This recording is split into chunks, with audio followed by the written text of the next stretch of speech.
What's going on, everybody? I'm Matt Harmon. Welcome to the Yahoo Fantasy Forecast presented by Toyota, the official automotive partner of the NFL, who's all in all season. Joining me today to talk a little ball, because it's a hell of a day to talk ball, is Nate Tice. Nate, what's going on, man? Not too much. Good to see you. I'm feeling, I had a shower run a little long before this show, so there's a little scrambling, but we're good to go now. No one could tell. Ducks on a pond, aren't we, Matt Harmon? But no, happy to be here in week 5. Week 5, it's got a week 5 feeling to it. Especially we were talking peel back the October curtain 1 here for it's an October feeling for sure. A week 5, an October feeling. Pull back the curtain here. We were talking before the show. Just like it's been one of those days.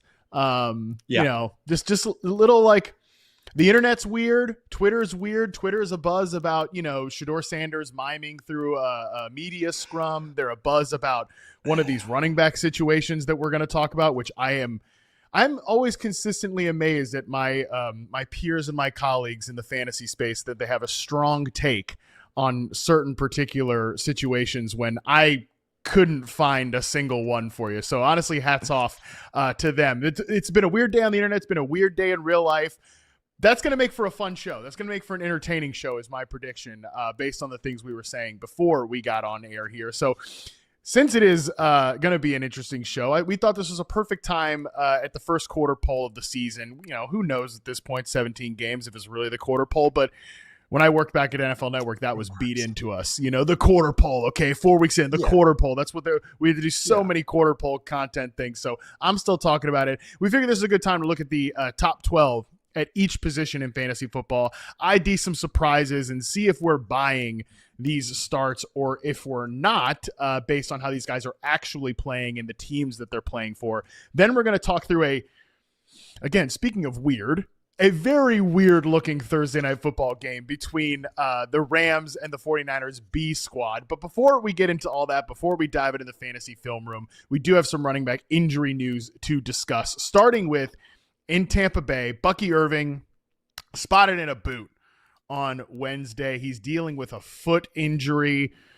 This is an interesting one, Nate, because watching this game on Sunday, I did note when he was injured, and I'm like, oh, man, that looks pretty bad. And then he goes back in the game, and he's like balling out. So I didn't really know what to make of it, but it sounds like Bucky Irving. Yeah, I was like, what? Man, he looked awesome at the end of that game. What's going on? But he is indeed week to week here. It looks like we'll at least get one game where Irving probably sits out, and then it's Rachaad White, it's Sean Tucker. What's your kind of thoughts on those two backs and just where the Bucs are right now? They're definitely competing with the San Francisco 49ers for the most banged up team in the NFL. It's crazy. Yeah, the Bucs run game overall has been kind of underwhelming. Bucky Irving was maybe just it's not all his fault. Some of the stuff that's happening, as you can see, some of his breakout plays and everything. It's just been the whole right side's been decimated, and before the right side was decimated, Tristan Wirfs was out. So now it's kind of getting reshuffled again. But this, I think, is what it's going to be the line going forward. But having said that, Bucky Irving is a sub 200-pound back, so might get banged up from time to time, especially because he's such a hard runner and such a good runner that he's willing to run between the tackles. He bounces off plenty of tackles as well. Just happens where they get banged up. Rachaad White is a guy that I started on as high as a rookie and coming in from Arizona State, got a little bit lower on. I'm like, okay, this is what you are. Kind of like you test it faster than you play. Found a nice niche for himself as kind of a screen back, pass protection back. Kind of could do everything a little bit well, but nothing great. And then now this year, he's been really effective, even when this offensive line has been kind of tattered as kind of the second back. And yeah, things have calmed down for him a little bit. I've been really pleasantly surprised. I'm not even saying that because I liked White in the past. I kind of figured out what he was. Okay, after 3 years, this is what you are. But he's found a new kind of pace to his runs. He's a lot more patient. He's not just running up into the hole. So I do think that some of this is real, maybe not to the extent as going into last week. He was truly the most efficient runner on it was running backs with 15 or more carries. It was a low sample size threshold, but he was the number one in success rate going into last week. So there is some truth to this, but I've always liked his receiving ability. He was a former receiver. I'm not kind of saying anything new about Rachaad White, but I do think there's been some improvement this year because there's just been a new pace to his runs that I've liked. So I do think that he's going to be able to like really do well, even relatively, and what the situation is right now. No, I think you highlighted a couple important things there about Rachaad White. Well, first of all, with Sean Tucker, he's one of these guys that I do think fantasy players have really gravitated to because, he has like the explosive runs. He has the high yards per carry. He had that one Saints game last year. I was literally just going to say he had that one monstrous game against the New Orleans Saints. And, pretty much ever since then, I think people have wanted to see more of Sean Tucker. He's also a guy that the Dynasty Bros really liked because he was supposed to be a big-time prospect, and then he went undrafted because I believe a medical issue. So he was somebody, though, that was a talented player in college. So the people that have followed him for a long time, I think they're all kind of rooting for Sean Tucker. No reason not to root for Sean Tucker. And he does seem like a guy that on another team could maybe get some more opportunity. This coaching staff, specifically Todd Bowles, because it's been a moving offensive coordinator position there, he always seems to say, like, yeah, we got to find a way to get Sean Tucker more involved. And then they never do. They never do. So, that's pretty classic, like talented third running back stuff. But I'm open to Sean Tucker being somebody that people should pick up. But I'm with you that I think Rachaad White has stood out this year as a little bit more of an efficient runner. In 2023, he was definitely just kind of that classic volume sponge where he ends up finishing high in fantasy, but it was just because of the volume of touches. It was very ugly. It was in like Dave Canalis's pretty like cut and dry, rather just it is what it is run scheme. And I'm agreeing with you that it hasn't looked pretty in Tampa Bay, but there's a lot of reasons why. And I just think that Rachaad White's going to get the first crack at this thing because he is a reliable player. He's shown himself to be reliable on passing downs, and that does matter for a team right now that is in a lot of chaos from an offensive line perspective. That's exactly it. It's someone that they rely on. That's why he's always been that pass protection guy. It's just like that's been kind of a cool role for him. And always he has a knack. Just some of these guys have a knack, and maybe it's because of his former receiver stuff. He is really good on screens. Like Bucky Irving is too, to be honest. And maybe some of that's with the Bucs O-line. But this is going back to even before the Bucs O-line really boosted. He just has, especially in the red zone, he gets those kind of cheapy receiving touchdowns like Kyron Williams does, like Todd Gurley used to get back in the day, kind of with this offense kind of unlocks that kind of high red zone touches. So he's always, no matter what, he's going to have those that pop up. But now I think he's shown that he can carry, take a workload. Sean Tucker can too, but you mentioned the medical stuff. Sean Tucker's got a lot of Jordan Mason to him where he's like, just kind of, I don't think he's as explosive as some of the stuff is saying, but I think he's more just like a steady bus kind of guy. And I mean that as a compliment. Like, I do agree with you that he should get more of a role. It's just that Bucky can do everything. Bucky's great as a receiver, can run between the tackles, has great vision. So of course he's going to be on the field. And Rachaad White's the perfect number 2 if you have a number 1 like Bucky. So that's why the Sean Tucker thing, it's nothing against him. It's just kind of the situation. But I agree that he's worth stashing. You don't know what's going to happen with Irving. It's a foots have a thing of they can linger. I don't know exactly what it is too. So, but I do think that White has had more effectiveness to him. So I don't know. I've been encouraged, especially someone that like was starting to look and I'm like, damn it, how did I not I went some zero running back build. So it's kind of can't believe I didn't get like White as one of those guys that kind of cropped up because I do think that he's worth buying right now. Yeah, last point on this. I know you love the Seahawks defense. They were the number 1 most impressive unit to you on our Football 301 episode yesterday. I believe you had them number 1 ranked. The defensive line specifically you highlighted. So this is not a great matchup for the rushing game overall going into Seattle for a 405 game here this week. But that does honestly makes me more optimistic about Rachaad White compared to Sean Tucker because Rachaad White is the pass catcher. And if you just look back at last week's game, Rachaad White and Bucky Irving were targeted a bunch out of the backfield, a 25% targets per route run for Rachaad White, 29.4% for Bucky Irving. And I went back and was watching that game, and there was a lot of just Baker's making quick decisions to get that ball out, like to the running back on swings and stuff like that. Now, obviously they have the screens and stuff like that, but there's a couple times where he's like, Chris Godwin's getting his feet back. Okay, well, let's just leave it at that. He's not even out. I'm like charting Chris Godwin. He's not even out of his break yet. Because he's taking a minute to get to that break. And then Baker's like, screw it. I'm dumping this thing off. And I think that's going to happen a lot this week against another great pass rush. So I honestly could see Rachaad White like. Oh, I'm sorry. I think we're getting at the same point because I know if there is a weakness to that Seahawks defense, it's like the linebacker speed. like Ernest Jones and everything, is that like, so it is gettable over the middle of the field. And I finally looked it up. Success rate wise, 20 or more runs, Rachaad White is fourth. So you got Bill in first, Jordan Mason, James Cook, Rachaad White. So yeah, he's at 52.2%, and he's got some explosive runs as well. Sorry to cut you off though, but yeah, no, that's a great point to bring up with the Seahawks defense, because they are very talented. But yeah, if you get some heat, might be some checkdowns to the tight ends and running backs. Is that Kate Otten day? It feels like, not a lot of those, for a Kate Otten day lately. We haven't had a lot of those lately, but maybe this is the one. We're going to go from a defense in Seattle that you really like to a team that you always love to talk about here, Nate Tice, for our next running back injury storyline, which is Trey Benson headed to IR. He is going to miss at least 4 to 6 weeks. So, I mean, just a real gut punch to the bros who spent all their fab on Trey Benson on waivers last week. That stinks. That did not work out. That went pretty quickly for you. Yeah. Hope you're hungry for a plate of nothing here, Trey Benson bros. This is what I was talking about earlier, Nate, that I've seen people on the internet's got strong takes about it's Michael Carter, it's Amari DiMercato. I have no freaking clue. Okay. They had a quote from Michael Carter who said he expects to start. He's like, yeah, sometimes you're to start, or sometimes you're on the practice squad and then you're starting. You know, you go, yeah, he says it's been a lot, quote, you go from Pat Tillman, which is the practice squad player of the week, one week, to starting the next. So maybe that is the sign that Michael Carter is going to be the guy. Amari DiMercato has been been like the long down and distance back, even with Trey Benson starting last week. So I don't know, Nate, here's the thing. We've been talking about this a lot, you and I, the last few weeks. The Cardinals run game kind of stinks at this point. It's certainly not the unit that it was. So does this even matter?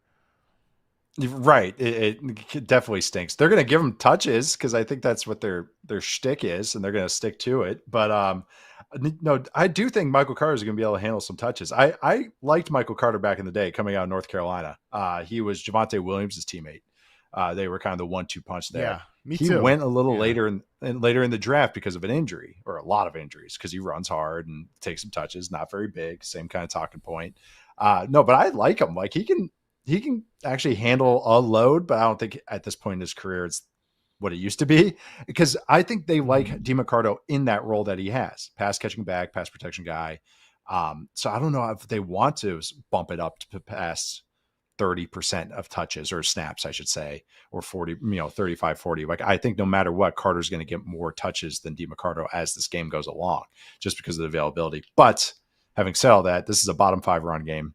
It's poorly coached right now, not very talented outside Paris Johnson Jr. And it's like Forrest Gump. It's like, that's all I got to say about that, because that's just kind of where I'm at with this run game right now. It's not a great one, right? To buy into. It's not what it was last year, which was super explosive. So especially going into this week, Titans defense is pretty good. Surprisingly, even though it's a bad team, still got Jeffrey Simmons, who's playing like defensive player of the year. So it's not like the juiciest matchup. Actually, the next few weeks aren't. So like maybe you get to the Cowboys week, but they actually got a pretty tough defensive run game slate of schedules to say. And I think they're going to just lean into Kyler, lean into more peppering. And I think they're just going to keep trying to get that passing game going. I maybe would slightly disagree on the matchup, only because, they're 30th in rushing EPA allowed, but you don't know how much that is in terms of they just aren't a good team, and they're getting how many punches to the face they have to take the whole game. Yeah, right. But I do. Jeffrey Simmons has been playing awesome this year. Everybody saw the highlight against the Texans, of course, when he got that's got to be the fastest sack of all time. I don't know on record, but maybe it is.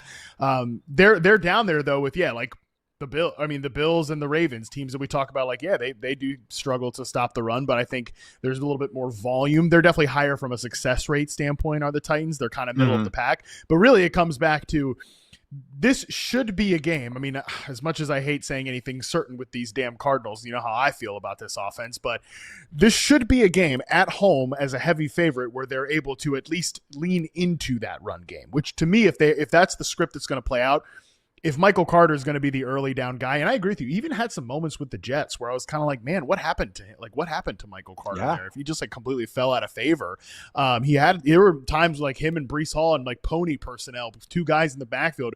Little LaFleur was having a moment with those two guys. So I don't know. There's always been a little something to Michael Carter. So you got to be kind of desperate to pick him up and start him, or you're like me and you had Trey Benson in a deep dynasty team, and there's nobody on the waiver wire. So you're like, well, let's get down in the muck with old Michael Carter. Now, Michael Carter. Yeah, your boy might be wish casting this year. Maybe that's why I'm saying it. But this should be a moment, heavy home favorite against a team that they should be able to beat. The Arizona Cardinals, this Tennessee Titans team, where he should get some work here if he is indeed the early down guy. Man, Titans. Yeah, I think you actually kind of nailed it too. It's like the defense for the Titans. They are good success rate wise. No, good 19th. So it's actually not the craziest thing in the world. Middle of the pack-ish. God, middle of the pack-ish is a good way to put it. Yeah, so it is a little bit more gettable than I thought. No, but that's a great point, being at home too. And really, I do think that the Cardinals going against that Seahawks team, of course, island games matter triple more than other games. So like, I think some of the takeaways should be, wow, that Seahawks team's really good, as opposed to this Cardinals team is really bad. They did come back and everything. I think it's more that the Cardinals are more average. And I think that's why it's disappointing to me and Matt, why we continue to talk about this. That it's just like, oh, this is it. But I do think that this most disappointing part, why we talked about this week, is that the run game, I don't think that there's going to be much improvement because I don't think the coaching is that good right now. So it's like, that's why it's hard. It's not even Michael Carter. I'd actually want to buy a Michael Carter and say I was right from a 4 years ago take, but it's more, I don't trust this run game at all to be consistent for the rest of the year. Trust me. I want to be like, dude, I liked Michael Carter coming out of North Carolina. I had a 3rd round grade on him, which I did, but he does have some juice to him, but it's just, I do not trust this run game whatsoever. Yeah. Hey, maybe don't have Kyler Murray drop back with Jeffrey Simmons in his face all day. Let's settle things down with a 3 yards per carry run game. We'll take that if we can scam in 1 touchdown for Michael Carter. Yeah, I said at the top that I didn't have a lot to say about Michael Carter, and now I feel like I had way too much to say about Michael Carter. Maybe now I'm setting myself up to look like an idiot 7 days from now when he does nothing. But I'm talking myself into it a little more, and maybe I'm only doing that because I have to. Okay, final running back note, real quick on this one, because we don't really know anything about it. But Dave Canales got on the podium today and said that Chuba Hubbard's calf injury is worse coming out of last week's game. He did play last week. Probably didn't notice it because the Panthers got dog walked again. But Rico Dowdle is the backup running back there. And I would venture to say, Nate, that of all these backs we just talked about, I think Rico Dowdle might be the best back of this group. And while I am not trying to find new and creative ways to invest in the 2025 Carolina Panthers, I mean, I do think that there is at least some interest for me if Rico Dowdle has to start this game, because I think he is a pretty good player. I do too. I think he's a above replacement level back in the very least, and I mean that in a good sense. That he can get the job done. He's got actually pretty good vision. This run system fits him perfectly. What he ran in the past in Dallas and what they run in Carolina is very similar.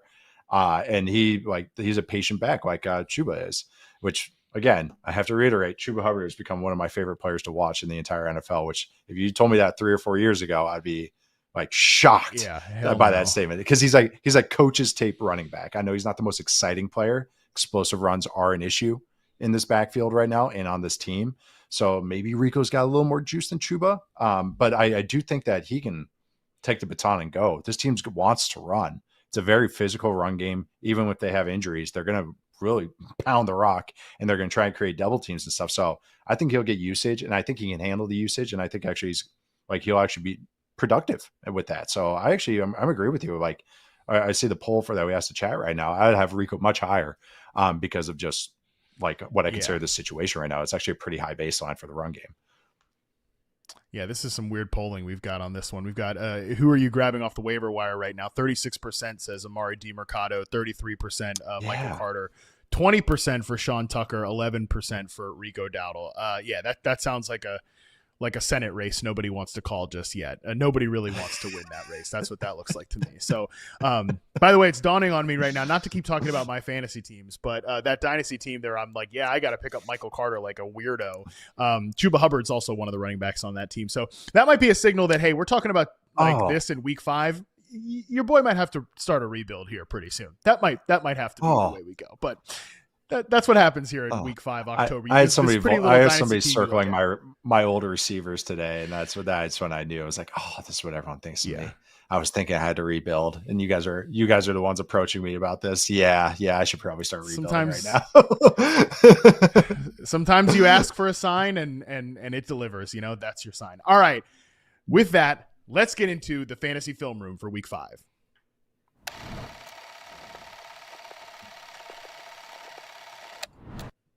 Welcome to the Fantasy Film Room presented by Toyota, the official automotive partner of the NFL, who's all in all season with another year of Toyota game day giveaways, from NFL shop gear to even Brock Purdy's favorite Sequoia.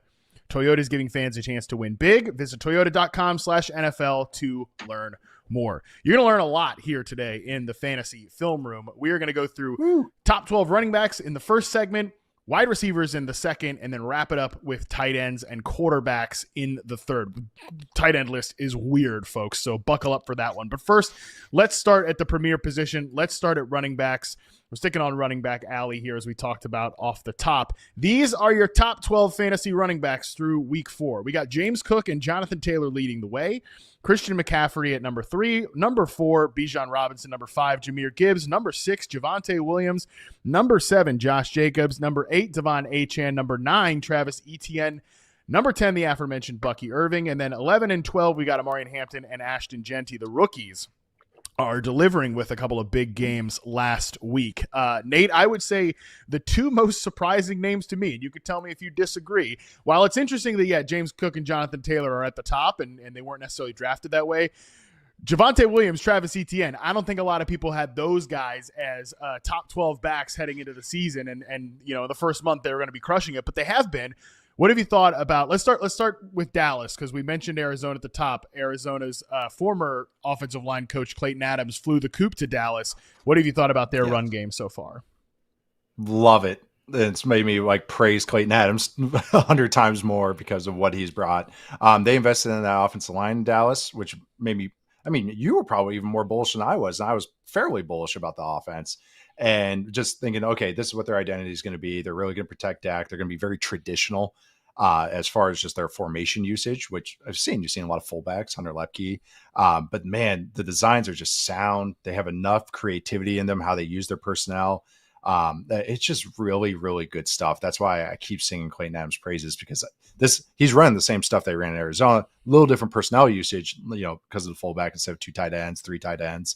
But man, seeing Javonte Williams with it, even if Javonte Williams isn't the sexiest back, because this stuff is so well coached, this is what a really good offensive line coach, even though his role is offensive coordinator, he's run game coordinator, all that stuff, is that they're not only teaching the offensive line, they can teach the backs, hey, this is how you run with this, and so some of these guys can get the most out of it that they haven't before. Not saying that Javonte Williams hasn't got this before, but you can really feel it in this system right now. And I mean, going 1-for-1 for what they're doing in Arizona, we, like you just mentioned, lamenting what's happened in Arizona, and me kind of realizing this week, man, Clayton Adams left. That should have been a bigger deal in my mind than what they did in hiring a college coach, But Javonte Williams always it's even with injuries on this Cowboys offensive line, the backups.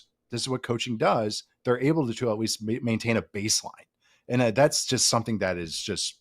There's not a lot of coaches that can do that throughout this league at any position. Having that on offensive line is just it's a cheat code. I mean, they're 5th in rushing success rate, and they barely use Dak in the run game anymore. Again, it's very traditional. When you have to be very traditional, you have to be very sound. And it's kind of cool to see them, even with backups at times, just time and time again. So I think this is very real, no matter who is in the backfield. So if Javonte Williams gets hurt, if it's Miles Sanders, if it's Jadon Blue, boom, it's still going to churn. So it's more I'm buying the backfield no matter who the back is, because of Clayton Adams and what they have up front. And I could keep going on ETN too. That's I figured I'd take we'll get to him. We'll get to him in just a second. I want to stick on the Javonte Williams thing, because you mentioned the success rate stat. On their running back runs, they are second in percentage of carries that have gone for a first down or a touchdown. They're number 4 in yards before contact per running back rush. But to Javonte's credit, they're 12th in yards after contact per running back rush. Yeah. So that's the thing with Javonte. Right. Again, I wish I had been. I'm with you that I wish I had been just a little bit more open minded on the Javonte Williams thing. Like I did like the situation. Sometimes I don't know. Sometimes you repeat a narrative so often you're just like, man, I just wish it was anybody else in that backfield. Like you almost are disappointed that nobody got other than Jaden Blue, who I say he got dropped into that situation. He got dropped on the game day inactive list so far, but no like premier running back from this draft got drafted into that situation, which I think only then increased the Javonte Williams thing. And, probably 90% of the time when we do this in fantasy, it's who else is going to get the touches? Like, it's a good situation. Yeah. Who else is going to get the touches? And then it's like someone else does. The thing with Javonte, though, is he is a talented guy. Like, he had ability coming out of college. He's had a devastating injury. Like, forget the situation for a second. When you watch this Cowboys run game, like Javonte, is he just executing the assignment? Is he just doing his job, or have you seen a little something from him? So many run game runs. It's one guy is unblocked, and so that's where like a QB read game comes in. That's where if I run a bootleg, that's why we're not blocking the defensive end. So those are the things that can control that unblocked guy. But sometimes if it's a really well blocked run, that means it's on the safety or on a DB. So then it becomes, can the running back make the DB miss in space, miss in a hole, or run him over? And what do you think Javonte Williams does? he's gonna bury. As opposed to just And I think maybe, and I agree with you, is that maybe I like kind of Javonte Williams is a fine starting back. I think that's the thing, is I wanted so much more. And the thing is, going in that Broncos offense, which isn't the sexiest run game, but it's another run game that's very effective and a very, very efficiently blocked. But again, that offense doesn't get to the second, third level as much. It's more 4 yards, duo 4 yards, duo 5 yards. It's not these zone runs. It's not these counter runs with a lot of pullers that get you on a DB. So maybe that's where Williams, this is just me theorizing here. Maybe it's Williams is getting on DBs more because of how the blocking is, and that's a better matchup for him. He doesn't get worn down on that. Again, that's just my thoughts on just the offensive systems. They're both, some of my favorite run games. I'm not knocking the Broncos and Sean Payton, what they do. I think they're extremely well coached. Just a different style of what you're going for. Yeah. So I do think that maybe that's helped a little bit. So it's not just him 3 yards in a cloud of dust. It's him in space, which you wouldn't think is great with Javonte Williams, but now he can run over a DB or he can be physical against a side tackle. So I think maybe just the system fits him a little bit more. And again, it's just incredibly well coached. I can't emphasize it enough, how well coached the Cowboys offense is right now, which is it's really been fun, actually.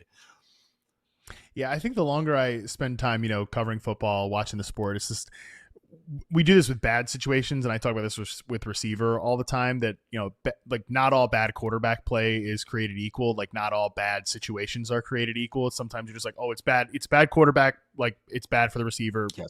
Period. End of story. Move on.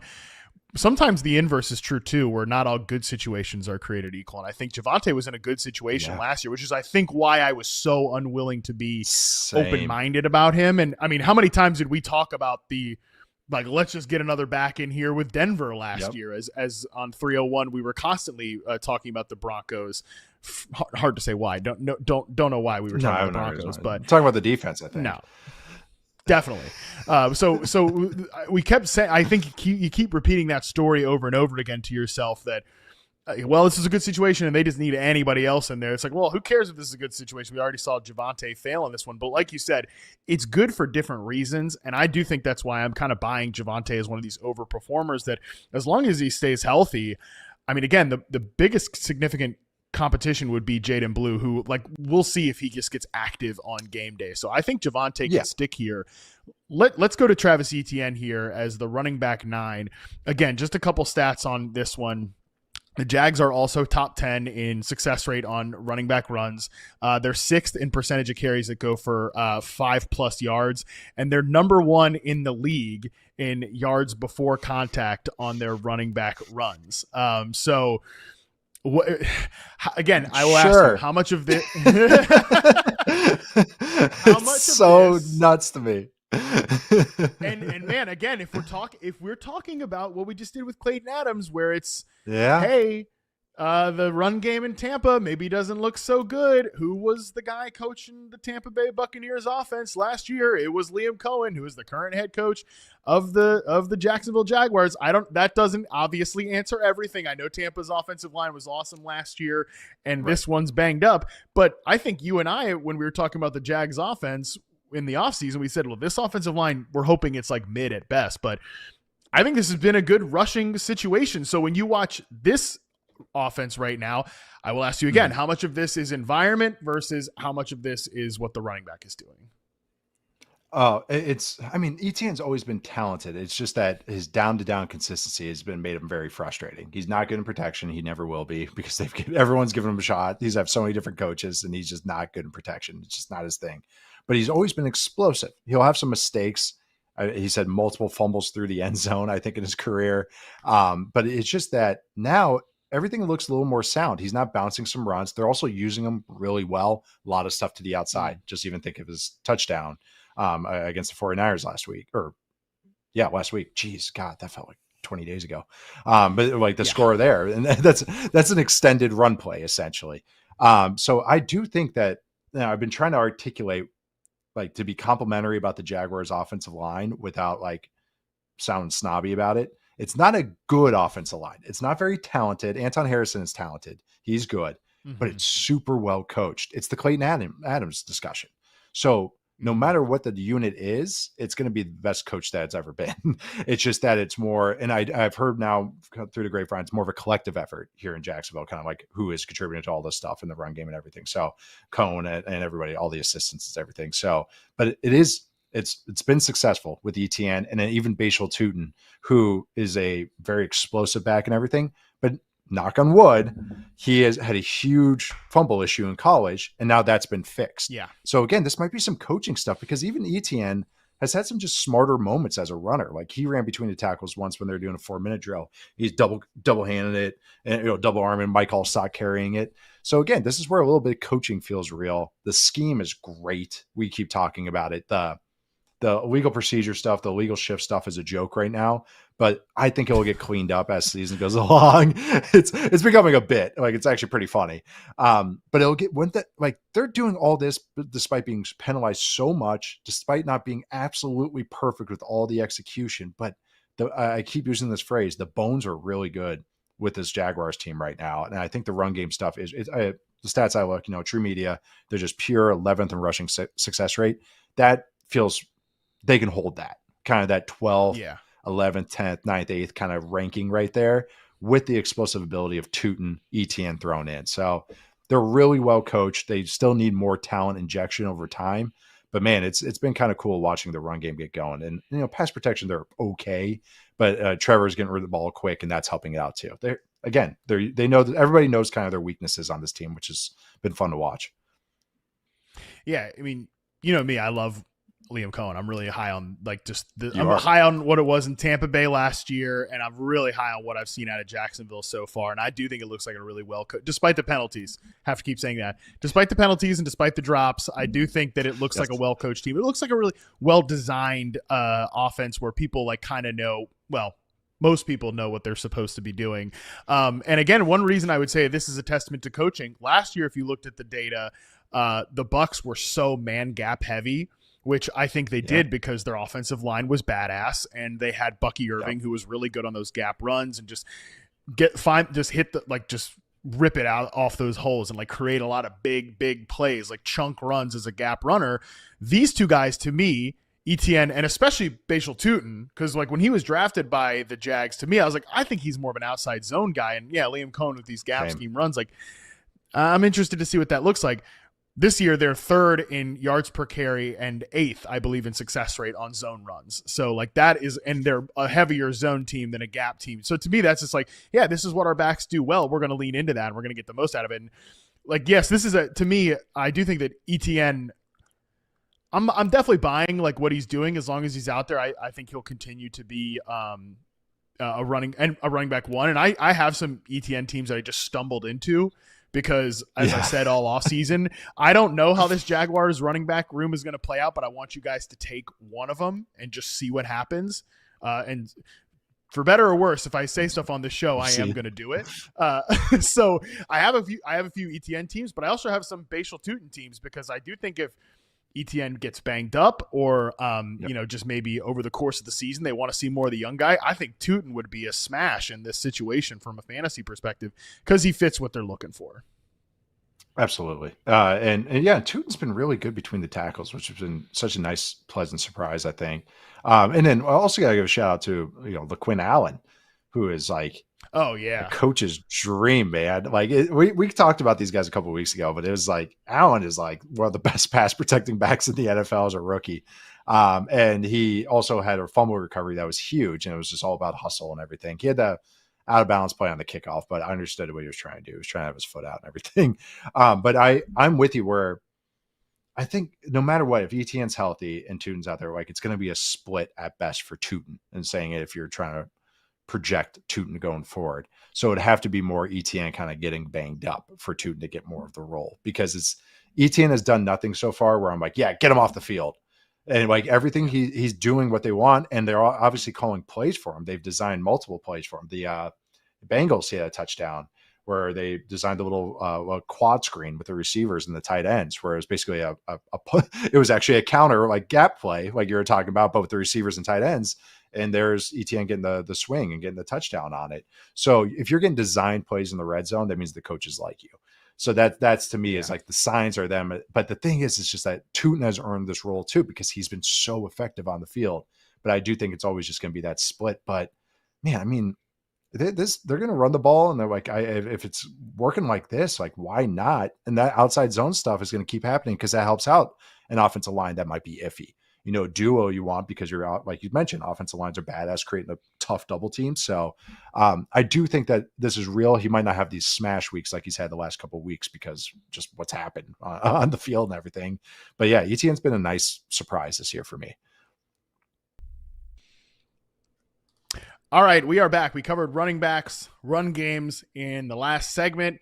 Now let's get into some overperforming wide receivers. Let's look at the top 12 wide receivers so far this season. Number 1, Puka Nacua, runaway number 1, by the way. He's berserk right now. Actually, that's not true. Amon-Ra St. Brown, number 2, is pretty close as well. Then it gets interesting. Well, again, those guys are like the James Cook, Jonathan Taylor of the last segment. It's like, okay, yeah, maybe no one had them at 1 and 2, but everybody expected them to be good this year. Number 3, though, it gets interesting. Rome Odunze, shout the F out, baby. Number 4, Quentin Johnston. Number 5, George Pickens. Number 6, Garrett Wilson. Number 7, Emeka Egbuka. Number 8, JSN, Jackson Smith-Njigba. Number 9, Trey Tucker. Number 10, Deebo Samuel. Number 11, Cortland Sutton. And number 12, Devontae Adams. So it gets pretty weird pretty quickly here, Nate. I will say before I throw this to you, because I honestly I'm gonna let you just take this wherever, because I could talk about any of these guys, obviously.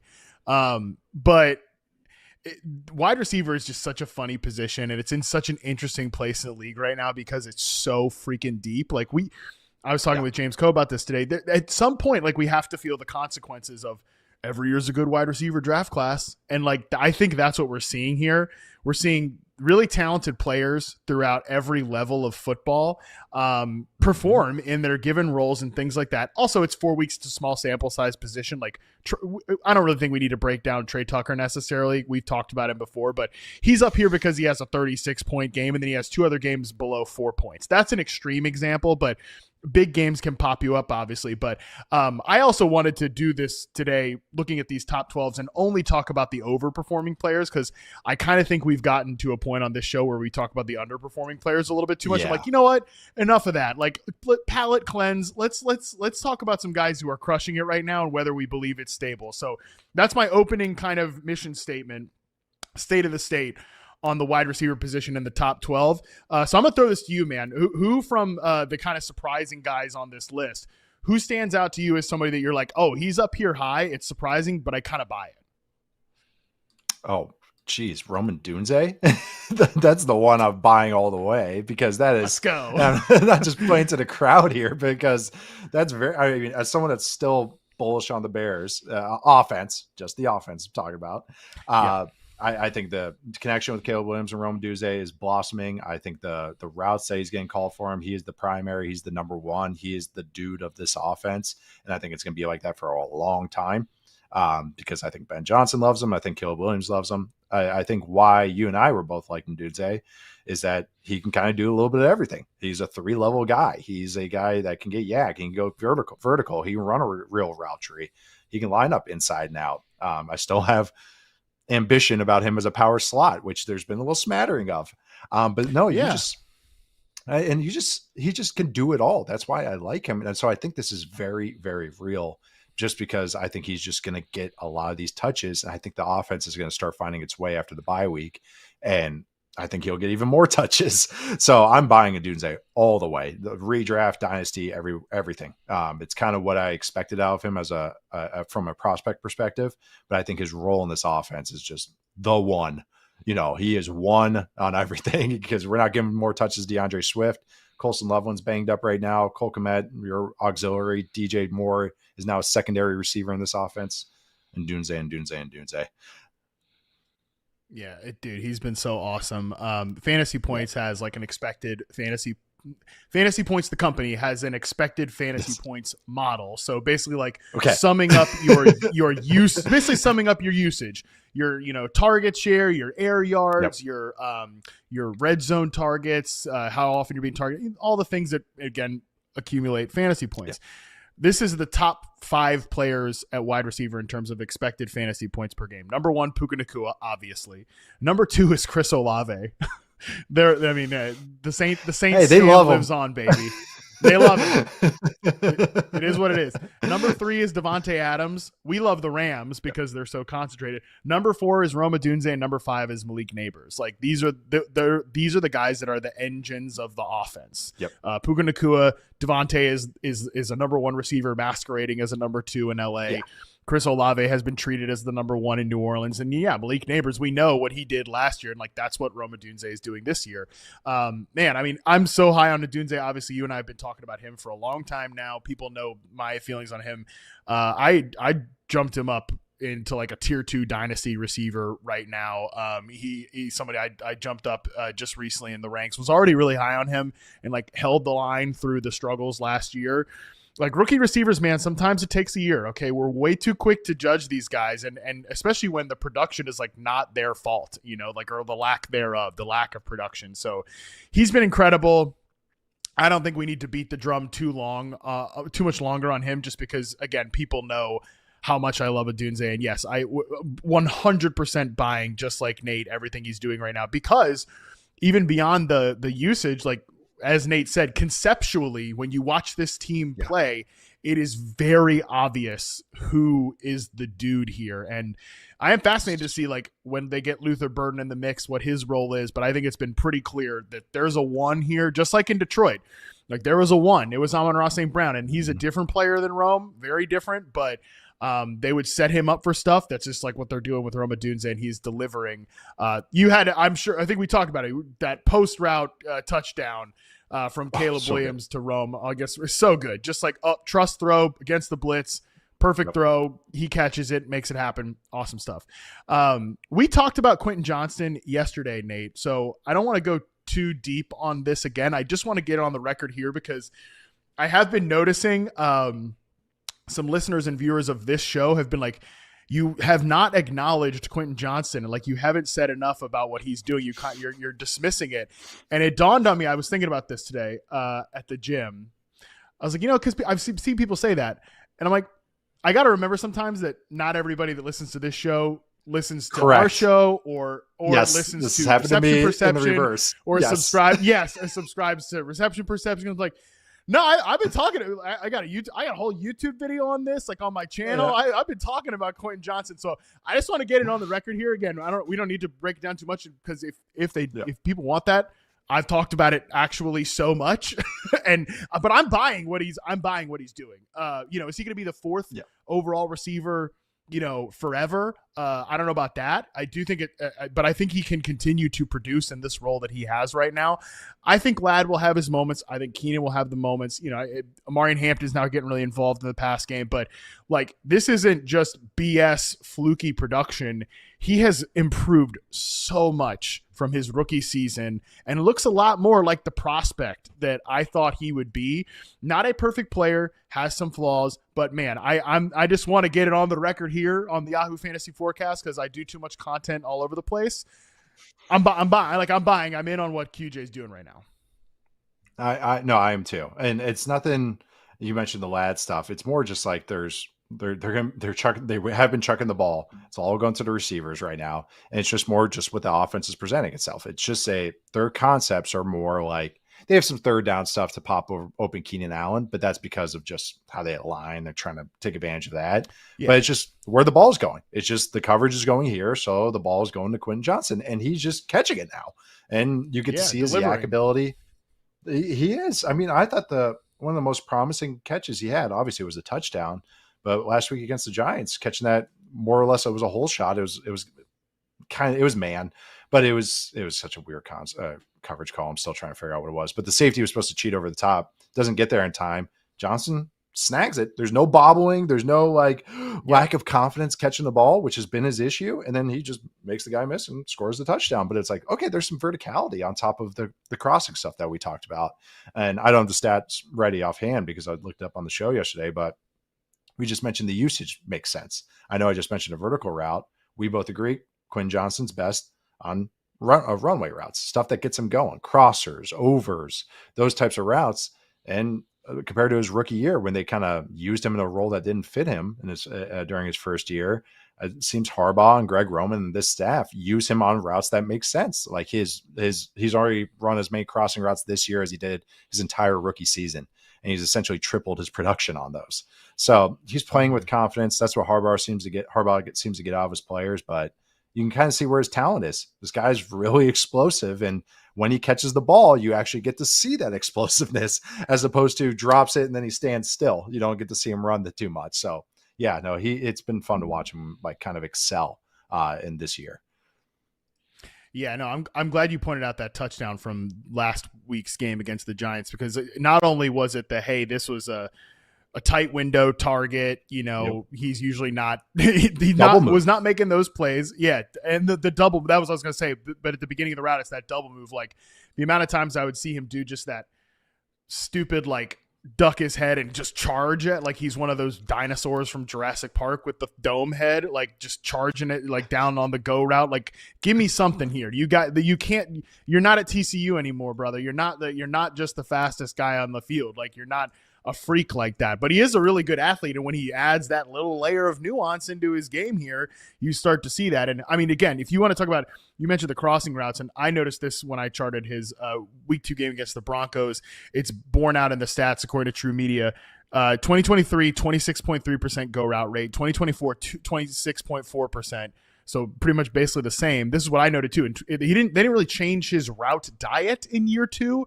They were just more intentional of how they got him the ball. And now this year you're seeing, okay, let's have him run more of those routes. His go route rate this year is 12.2%.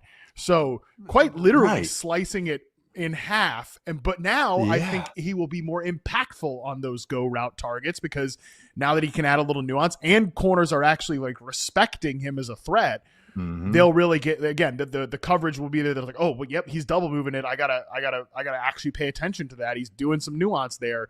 Again, there's just much more realness to his game than any of the stuff that we saw in the first few years. And as I keep saying, back in my day, we used to allow receivers till year 3 to be good. So definitely, it's been nice to.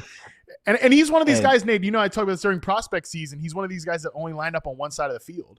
So it makes sense that he would be a browse offense. A third year breakout type player. So I said I wasn't going to do a whole thing on QJ because we just talked about it. We just did a whole thing on QJ. So we just did a whole thing on QJ. Do you see what their schedule is too? Got Commanders. Their defense is garbage right now. Dolphins, which isn't great right now, and then Colts isn't Colts is actually a pretty good defense, but you got Xavier Howard. Whoever's Xavier Howard's guarding, it's smash spot right there. So I again, you started this whole bit or a whole segment, not going to rank 4th, obviously, but this is it's on rewatch. It's one of these where now that's why I keep wanting to talk about them too. Is that on rewatch? I'm like, this is real. Oh shoot, okay, it's a legit breakout. Okay, I got to start talking about you differently. This isn't just that happened because of one catch and run. This is like just happenstance. No, this is real. He's playing a real receiver right now. Legit breakout 100%. Other guys on the list, I before we talk about maybe Pickens or Igbuka, I did a whole thing on Deebo Samuel yesterday about like how the Commanders are using him completely differently. He's like almost 70% snaps in the slot, which he's never even cracked 29% previously. So I think, and he's a guy that, and that's just the way the Niners offense is. Obviously, they would use him in creative ways and move him around the formation, but he's like a true slot receiver now, which I think is really good for his game at this point as a more pure zone beater. And I think as long as he stays healthy, he can continue to produce in that role. Cortland Sutton, I want to say that I will raise my hand as maybe from a fantasy perspective, one of the people that maybe does disrespect Cortland Sutton a little bit too much because, and from an NFL perspective, Nate, you and I are kind of on the same page. He's a good X, and it's like, okay, well, he's a good X. Yep. We don't need to talk about him too much. So then I think that brings into my fantasy analysis where I'm like, yeah, we don't have to talk about him too much. Right. But damn, he's a good X, and he just keeps getting targets on this team. So I do think there's some realness to him continuing to be, maybe like a top 15 producer rest of the season. And seems Sean Payton is very defined with the roles of his players, and I in a good way. But he's like, you are the X, you do the X things, and I think so. With the X things to me, vertical route tree gets a lot of red zone targets. I'm not looking at numbers right now. This is more anecdotal, but he gets a lot of design stuff. He's going to get the posts. Yeah. He's going to get the high corners. On bootlegs, he'll get overs. They run a lot of bootlegs. He'll get high overs, which can turn into big plays. And so that's why you see a lot of those where Bo Nix is out of the pocket, and then there's Cortland Sutton on a big over route from the backside because he's the X. And so I just think because of how this offense is structured, they try to be have bully ball. He's always going to be on the field because he's the X. The X is the one receiver, and one receiver looks. Also, all the other auxiliary receivers are more. Marvin Mims is exciting in his role, but it's not going to eat into Cortland Sutton's role at all. They have the very defined siloed roles in this offense. And then Troy Franklin and Pat Bryant. Pat Bryant's already doing the dirty work, which is great to see. Mm-hmm. So his targets might come in the second half of the year, which I think you and I kind of see him the same way. And I think Troy Franklin is more just like a wild card right now. But it's like, if you describe a room like that, where do you think the ball is going to go? All right, I'll go to the one sure thing. And sometimes an offense that's well designed, he'll always just get that kind of nice baseline. And when you can take advantage of that, it happens like this. This is the production that looks like. So I know I'm kind of in agreement with you. He's the good X. He's not the elite X. He's that kind of, next tier X. But the thing is, when you're in an offense like this, that's well designed and it's going to get chances. He's going to catch a touchdown every couple of weeks. He's going to get those with the stat lines like he had last week, where he's getting 80 yards, always getting a fine amount of receptions, because that's just where the offense goes. I love it. Yeah, Sean Payton knows exactly what he is, and he's been a very, very consistent performer over the last few seasons. So definitely someone that deserves a shout out. Again, I could talk about any of these guys, and I have one that I do want to riff on just before we get out of here. But any other guys, real quick, on this list that you want to highlight from what you've been seeing lately? It's nothing that I'm like breaking new ground on. The Rams receivers are so much fun to talk about, but that's just more of an enjoyment. I'm not breaking new ground there. Yeah, we'll get to them during Thursday Night Football. They're the only team we're gonna have to talk about. I don't know before. Right. I know. So we can get to them. Kendrick Bourne. I do want to hit on your. No, it's a good receiver class every year, because even this year, where everyone's like, oh, it might be a down year. There's freaking Jordan Tyson from Arizona State, looks like a top 20 pick. Denzel Boston from Washington looks like, to me, a top 20 pick. You got Mekhi Lemon from USC. You got Carnell Tate from Ohio State. Like, those are four guys that go to the first round just off my hand. There's a couple more guys too. So it's like, again, it's going to be another receiver class that's like, oh, there's talent. There's just talent. There's X's and slots and big guys and small guys. And there's plenty of small guys actually in this class. But I just want to loop it back around to your starting point. It's like, yeah, we just did our first mock draft, and yeah, there's still a lot more receivers to come in this year's class. Incredible. Well, great. It'll be another busy April, March for me. So yes, that's good. This is the thing, man. And this is the meta point about receivers that I keep coming back to, is just it does spread the thing around a little bit, right? I think we might have talked about this a little bit yesterday on 301, like very briefly, because that's why these teams are spread it out more, because there's just like there's so many guys that deserve the football. The damn Colts are one of the best offenses in the league right now, and they can't even get like their best separator on the field in Josh Downs. It's like, well, they got Michael Pittman, they got Tyler Warren. It's like, what do you want them to do? Like they're set from the guy that people had kind of thrown away, Michael Pittman, after a down year with the back. It's like, well, it's still a really good football player, a guy that had 3 straight awesome seasons in reception perception. And again, it comes back to it's a deep class every year, and some of these guys will take that leap to like the next status in year 3, year 4, including the last guy I want to end on here, which is Garrett freaking Wilson. Just love Garrett Wilson. I think he's awesome, and I'm not trying to pat myself on the back here, because I said this offseason that the Fields, the quarterback situation, we all know what that is. But to me, the variable that was not discussed enough with this guy is the change in usage that was going to happen with him, going from the Nathaniel Hackett, static offense with Aaron Rodgers. I'm not saying that Tanner Engstrand has been perfect, and I think they got very like military academy play calling on Monday night, almost maybe to a fault at certain points. I'm not saying it's been perfect, but from a pass game design standpoint, this guy was the passing game coordinator in Detroit.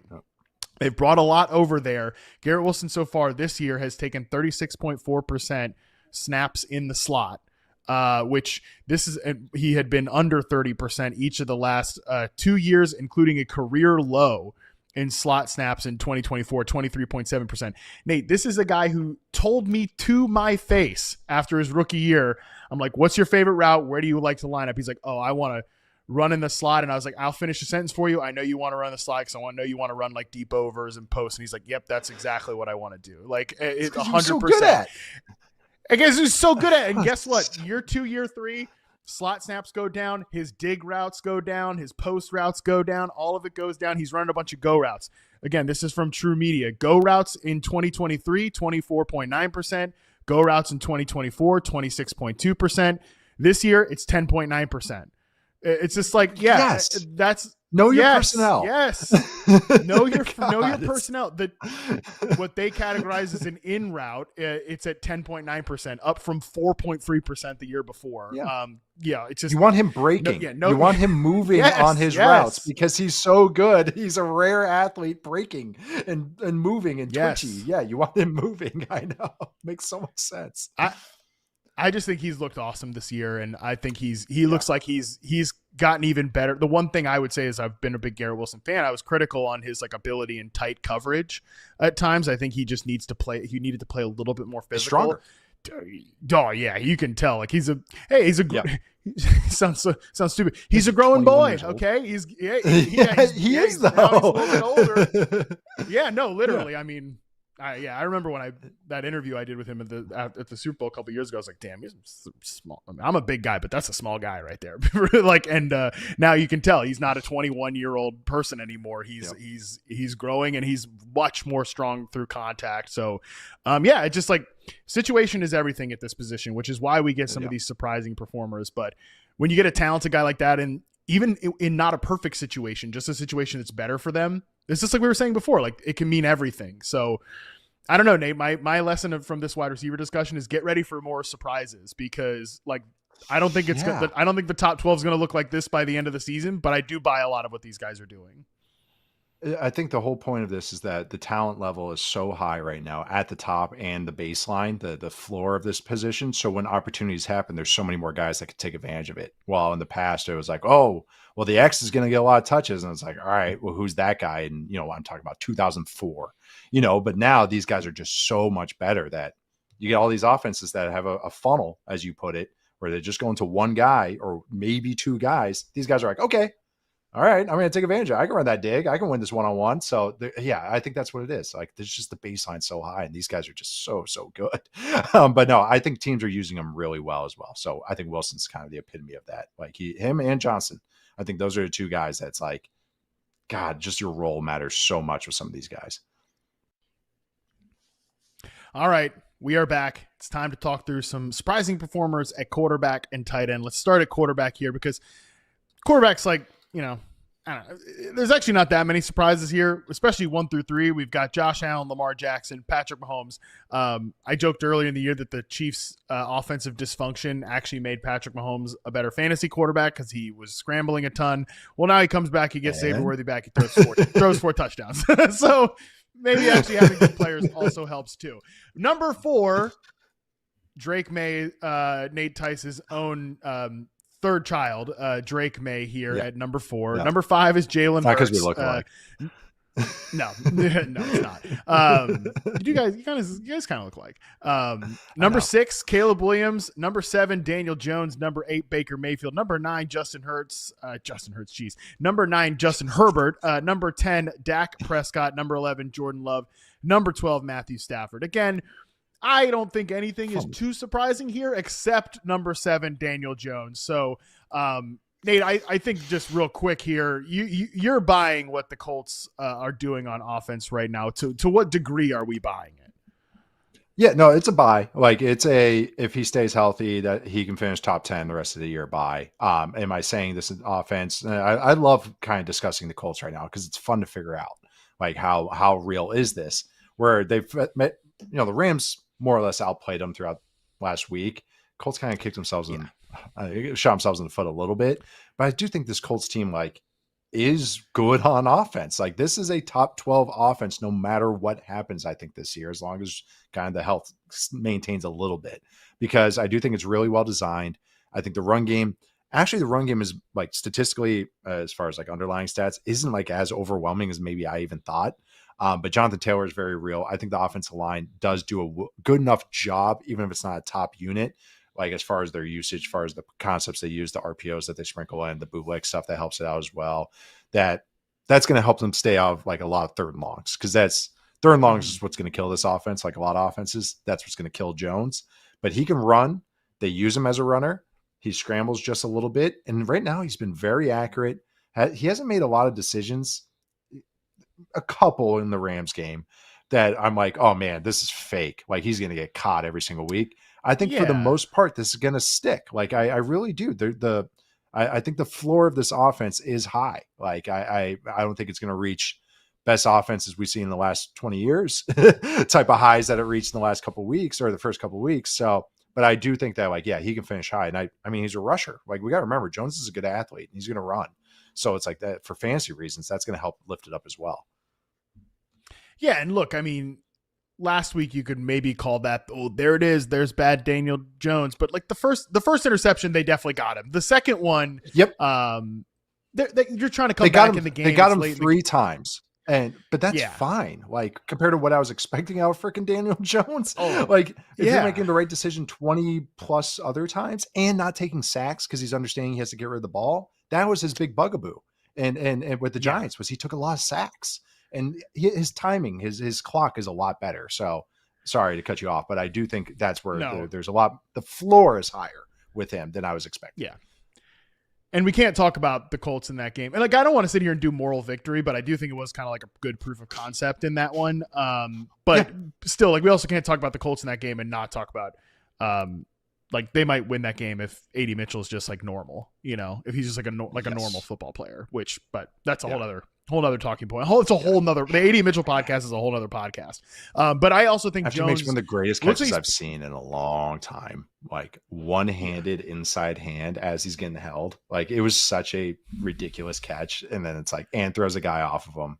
And then he makes the dumbest play you've ever seen. And then makes the dumbest mistake. As he's running, because I mentioned on the pregame show with Charles, the preview show, I said, Jim Bob Cooter won't shut up about AD Mitchell. So he better go off because Jim Bob Cooter won't stop talking about him. And so that play's starting to happen. I'm watching on my TV and I go, Jim Bob Cooter, man. And then boom, boom, boom, fumble happens. I go, there he is. There's AD Mitchell. There he is. That's the guy I know. Oh, that was the ultimate yes, no type play. Oh yeah, me too.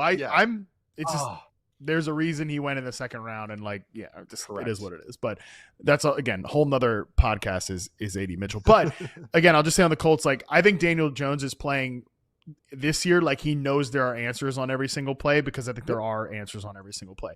I think Dayball's offense, that's one of the ones where I like the first the first read stuff, and then everything after that, it's not like there's always a good answer there. Yep. And I think that Jones like would go haywire. Now I think he just feels a lot more confident that there are other answers in this offense. So I agree. I think as long as everybody stays healthy and the offensive line stays healthy, I think that Daniel Jones can continue to be a top 10 fantasy quarterback. And you and I just talked about Drake May and Caleb Williams. So if people want to hear us fawn over Drake May, they can do that on Football 301. But I can speak for Nate on this. He's definitely buying Drake May at QB4. And yeah, I mean, he's like the whole offense right now. So I think especially as him and Diggs continue to get like a chemistry developed, I am very much buying him as a top 5 quarterback. But I would love to let you talk about Drake May, but we do have to move to the tight ends here because I got to read this list off here, Nate. This is what a bizarre position. Okay, so these are your top 12 tight ends in fantasy football right now. Number 1 is Hunter Henry. I had no idea. Number 2, Jake Ferguson. Number 3, Dalton Kincaid. Number 4, our guy, Tucker Kraft. Number 5, Tyler Warren. Number 6, Trey McBride. Number 7, Juwan Johnson. Number 8, Kyle Pitts. Number 9 is Zach Ertz. Number 10, Dallas Goedert. 11, Brock Bowers. 12, Mark Andrews. I look at this, Nate Tice. I look at this list, and I come back to our conversation that we had on the tight end positional preview, which is why is this position so hard to get right in fantasy? Because it's, number 1, so touchdown dependent, which is why guys like Kincaid is literally the 3rd tight end on his team right now in terms of snaps, or at least he was last week, and he's like smashing in fantasy football for the first time ever. It's a slow developing position. Look at Kyle Pitts back here. Shout out to Kyle Pitts. Number 7, Juwan Johnson. But also, it's just, very infrequently is the tight end the first read on the play. Like very infrequently is that the guy that you're funneling the targets through, which is why you can get these random performers. So, I mean, Trey McBride has been fine. Brock Bowers, we know he's banged up. Like, he'll get back there. But, like, this is why it's tough to pay a premium for this position in fantasy, because if you can just stumble into production with a guy like Jake Ferguson. I don't know what you think about Jake Ferguson. I think he's all right. He's fine. But I mean, Dak loves him. He's a good fit in the offense, and he is an absolute fantasy smash right now. Yeah, it's also tight ends too, is that so many of these guys get more production in these big boy looks. So we're getting more 2 tight end looks, more base looks, 21, which is a fullback as well. And if you're passing out of those looks, well, the tight end's the slot now. Like, and just kind of the designs of the play. And so those certain looks can just be juicy. If you're getting bad linebackers, not a lot of teams can play a bunch of linebackers, or if you can just, all right, there's a slot guy, slot's worried about more speed, or he's helping with this. I'm just, kind of hypothetical here, but it just, okay, well, I can just bully ball him. So a guy like Jake Ferguson, all right, I catch these little 4 or 5 yarders. And if you're going to match us with slot, with nickel stuff, all right, well, now I can bully forward for 2-3 yards. These things are very much more effective. I think just some of the usage stuff just leads to this. If they're again, this is the competency tier. Hunter Henry is just that. All right, Patriots receivers, they're figuring out. Kayshon Boutte's actually had a nice solid season, but Drake May freaking loves Hunter Henry because he knows that he'll catch the ball. He knows he'll be in the right spot. It's reliability, and that offense is very traditional. 2 tight end looks, a lot of stick. When you're getting those 2 tight end looks, again, the Y ends up getting a lot of those kind of like primary targets, just kind of happenstance. So again, it's like, I would say of all these guys, like Hunter Henry and Trey McBride are probably the guys that are actually like the true 1 in their offense. Maybe 2A, or 1B, I should say. While the other guys, it's more like, Ferguson is, all right, I can't go to Pickens now. All right, Ferguson's the 2. All right, well, CD, George Pickens getting a lot of love. Well, okay, I got Ferguson. And Ferguson does all the things that also, sorry, I could go on and on about this. Quarterback and tight end kind of synergy matters so much at this position. Yes. So Jake Ferguson's play style, he's so tough, willing to go over the middle. Dak loves him. So like, because Dak is like, this guy's going to catch those tough catches. So that's a huge part of this as well. Trey McBride and Kyler Murray, huge part of that as well. So Zach Ertz and whatever quarterback is playing for the Commanders right now, that's another part of this as well. So that also must be mentioned as well. Yeah, I mean, the top 5 guys, these are like 5 of the most. These are some of the most efficient offense from a success rate standpoint. Like Drake May, again, number 1, Hunter Henry. Dak in Dallas, number 2, Jake Ferguson. Obviously, Dalton Kincaid. He's living on touchdowns right now for sure. He's going to be boom bust, but like he might be the one that I think little much like the flukiest one it's of just the so of hard this. to bet Just, on that offense. it's just like, tough. Yeah, it's just tough. yeah. But again, it's Josh Allen, number 4. The Packers are always efficient with Tucker Kraft, number 5. Tyler Warren. We talk about the Colts, but yeah, that's a great point. Even like the dude here that I would still say Trey McBride's the favorite to finish as a tight end one of fantasy because he gets the most volume because he's a great fit with Kyler Murray and like Yep. I do think he will. And he might not be like worth what you paid for him in drafts or whatever, but I think he's still the favorite to be tight end 1 because just Kyler loves those like quick outbreakers or little stop routes in the middle of the field, and he'll pepper him all day long. So yeah, I love it. I tight end is just so funny, man. I would never have guessed. I kind of liked Hunter Henry as a deep sleeper at tight end, but number 1, I would not have guessed that even coming. He was the last time we talked about in preseason was pairing him with a guy like with Brenton Strange. You know, if you want to make a dart throw and then you get your steady Eddie Hunter Henry safety net. Here he is, tight end 1 through 4 weeks. So, all right, we are back. Thursday Night Football. 49ers, kind of, at Rams tomorrow night. Let's just talk about the 49ers here real quick, Nate.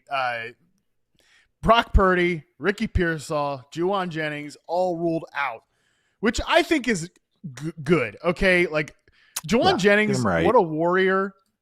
Get him right. I mean, he's like scraping himself off the field every single week. I don't need to see that.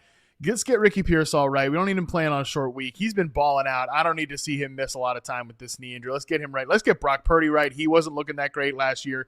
That last week was not really able to drive off that foot, in my opinion. So I think Mac Jones. I think Mac Jones would have started last week if he wasn't also injured. I mean, again, what is going on with the Niners injury situation? It's something so we're just asking questions here. But yeah, we're going to get a Mac Jones led team throwing to Demarcus Robinson, Kendrick Bourne, and oh man, my guy from the 2022 draft. I hate to admit it. It was Sky Moore himself, Jake Tonjes at tight end. Like this, that's the team we're looking at. This, Nate, I don't know if you remember this game, but it was when those tweets went out today, talking about this lineup, my first thought was, this reminds me of that 49ers Packers 2020 COVID game on Thursday Night Football, November 5th. I will never forget it because my sister got married. Yes. Okay. Married during COVID 2020. It all worked out though, folks. Don't worry. So she got married on that Saturday. So I remember flying in, and like first thing we all did was watch this Thursday night game, and it's Nick Mullins throwing it up to Ricky James for 9 for 184 and a touchdown. Ross Dwelly was the second leading receiver. River Craycraft got 5 targets, second most on the team, and they lost 34-17 to the Green Bay Packers that year during COVID. So that's kind of what I think we might see something like that tomorrow. So anything to say about this Niners team that it's just going to be, how can we get the ball to Christian McCaffrey over and over again is my guess here. You don't want to talk Kendrick Bourne for 10 minutes for 5 minutes? The Bourne supremacy? You are like a weird little Bourne sicko, right? I am. He may be a better in real life football player than a fantasy relevant one outside that first year in New England, which is fun. I'd say so. Yeah, but when he was in San Fran the first time, Shanahan had like a little knack for him designing like plays on third down and in the red zone. Like he was like one of the most efficient guys in those situations. So that's why he was always curious to me. And he kind of does the dirty work, and I think he'll get a lot of touches. And Demarcus Robinson is like, God, he just finds his way on these teams. I can't believe Demarcus, like that news guy announced it when he was coming back. I was like, oh my God, that's right. Demarcus Robinson's still here. Demarcus Robinson can run one route really well. That's the double post route on the outside, the Dino route, which is the corner post route. It's like the one thing he does well. But yeah, no, is Brian Robinson gonna be like flex worthy? Like that's like the only thing like I can like have a real like thought on. I think Kendrick Bourne and like they'll be able to do some stuff because Shanahan's really good. But it's you're going against a pretty terrifying front. I think you're going to be running the ball a lot in some ways, shapes, or form. But you might get a little Bourne spike TD. You know, you might get a little well-designed TD if they get into the red zone. That's like the one thing I'm keeping my eye on. Just for this offense. I got other stuff on the other side of the ball. My last thing on the Niners, because again, you got to be in a really tough spot to play into these guys in fantasy. But I actually do think that Demarcus Robinson who they kind of signed originally to be Brandon Ayuk's replacement at the beginning of the season as the X receiver. And then, he gets suspended for 3 games. So last week was his first game back. He only ran a route on 32.5% of the dropbacks, but 75% outside, 25% inside, and he would show up all the time in the red zone as a touchdown scorer for the LA Rams. So like plus 320 anytime touchdown to Marcus Robinson. I mean, maybe we can see something gross there, but yeah. Can we go let's go 1-for-1 with that? No, let me get what's Kendrick Bourne at anytime touchdown. I'll get I'll go on that plus 200. Okay, perfect. Right. I'll get Kendrick Bourne anytime touchdown. There we go.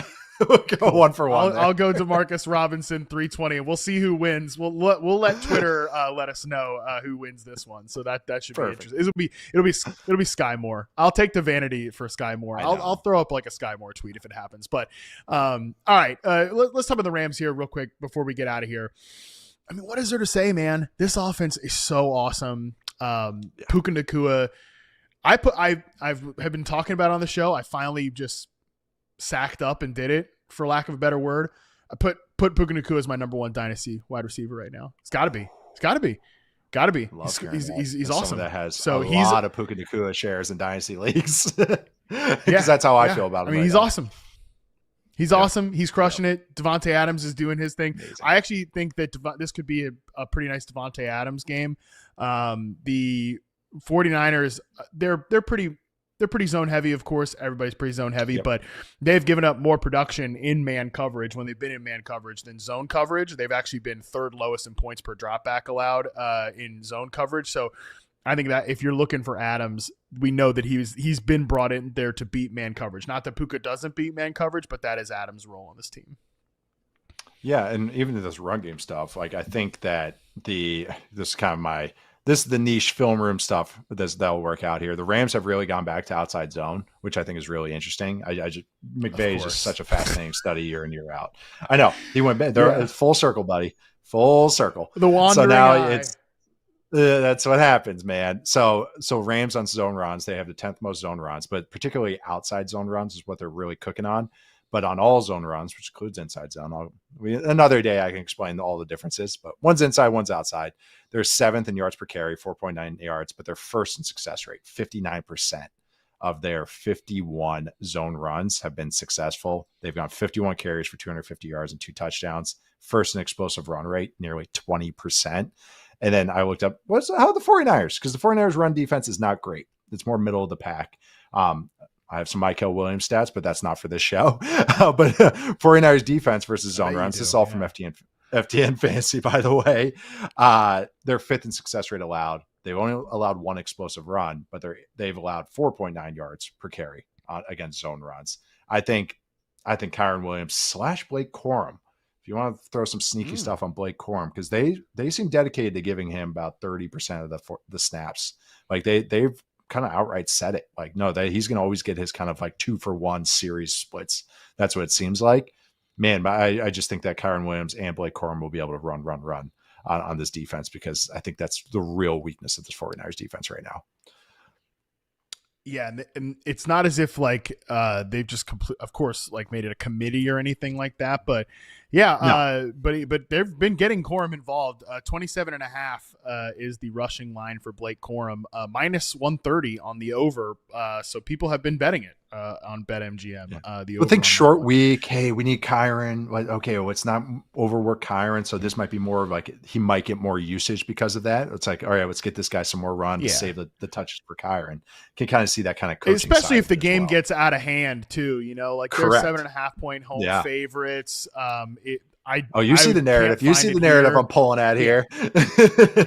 Yeah, I can't find it here, but like whatever the sack total is on Mac Jones, I would like to take the over on that.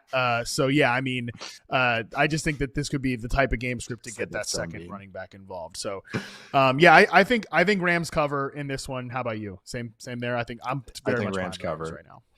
Yeah, I do think, Shanahan's always going to bring it. And I think Robert Saleh always does a good job of getting his guys going and against other coaches as well. But I do think that I do think that kind of talent wins out as the game goes along. It's just so much to ask of this 49ers team that's just so battered. And without Nick Bosa, like that's the other thing too. They're out with a defensive player of the year candidate, just gone for the year. So as much as I think some of the young guys are interesting, I just don't think they're able to hang on a short week. All right, that is going to do it from us today. Thanks again to Toyota, the official automotive partner of the NFL, who's all in all season. And don't forget to check out Toyota's game day giveaways for your chance to win. Not the only thing I have for you to check out today. While fantasy football season is in full swing, fantasy basketball season is about to tip off. Yahoo Fantasy has a brand new format for you this season. Welcome to High Score, where the only thing that matters is the best performance from your starters once a week. Here's Yahoo Fantasy basketball expert himself. You've heard him on this show before, Dan Tice with a few tips to dominate this new format. Yahoo's High Score Fantasy Basketball game is finally here. With more simplistic rosters and scoring, I've got 5 game-changing tips to help you crush your fantasy basketball drafts this season. First, maximize your lineup flexibility.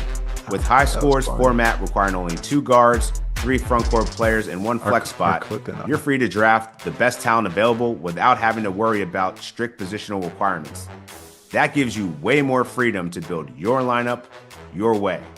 My second tip is always target upside over consistency. In High Score, you only get points for your player's single best game each week. So go for those high volatility players who can put up the monster numbers. Even if they're a little bit unpredictable or tend to load manage, your weekly boom is all that matters. Next up, prioritize the guards. Guards are super valuable in High Score because assists are worth 2 points, steals are worth 3, and you don't get penalized for turnovers. That's right, turnovers won't count against your score. So stack up those ball handlers and playmakers. My fourth tip is don't overdraft traditional centers. Prioritize drafting the versatile front court players who can fill up the box score beyond your standard low-end potential double-double. Because remember, assists are worth double the points than rebounds. And lastly, take some home run swings late in your draft. With small benches and a pretty wide waiver pool, you can take shots on streaky shooters or rookies that you may not typically draft in traditional formats. If they bust, just swap them out for someone new. And there's the 5 tips you have to crush your draft. Now all you need to do is run those numbers up and get that high score. High Score is the new way to play fantasy basketball with simple rosters and scoring. Get in on the action by playing on the Yahoo Fantasy app or head to yahoofantasy.com/basketball. Good luck this season. All right, thank you, Dan. High Score tips off October 21st. Get in on the action and draft your squad now on the Yahoo Fantasy app or head to yahoofantasy.com/basketball. That was Dan Titus. This was Nate Tice. I said it was going to be a weird show. That was the only thing I really flubbed, I think, all show. I wanted to say one thing here, Nate, before we go, and just real quick. You don't have to react to this, but you said during the show, just whoever Xavier Howard is covering, because it's gone so bad for him this year, he retired in the middle of our show. Tom Pelissero reports that Xavier Howard, Colts cornerback, retired. So Devontae Adams game is so bad. Yes, I'm serious. I read the tweet during Dan's promo. Now I feel bad. So, no. That's okay. Huh. I think he came back and it didn't work out for him. Devontae Adams gave him the business for a whole game, and now Puka Nacua sent him to retirement. That's going to be my lasting memory is him diving for Puka Nacua's ankles. Yes, that's the last thing he will remember as well. I think that's rough. It's not quite the Vontae Davis retire in the middle of the game, but it retire in the middle of the Yahoo Fantasy Forecast. Well, that's what I thought that you were doing a bit like that. That's what I thought you were doing. No. So, and also on top of it, now it's like, well, there goes a whole talking point I had for like the rest of the season. Like, whoop, there goes there we go. Now I got to look up a new stat for the Colts defense. Well, we gave Nate some more work to do, and we gave you a lot of work to do out there. Hopefully you learned something from this show in the Fantasy Film Room. Shout out to Nate. Make sure you subscribe to Football 301 for all of those chats I alluded to during this show that we talked about yesterday. We'll be back on this show tomorrow. Justin Boone joins me to preview everything from week 5, Boone's 6-pack, nobody's games of the week. All that is coming up tomorrow at 5 p.m. Eastern, live right here on YouTube. Until then, we are out.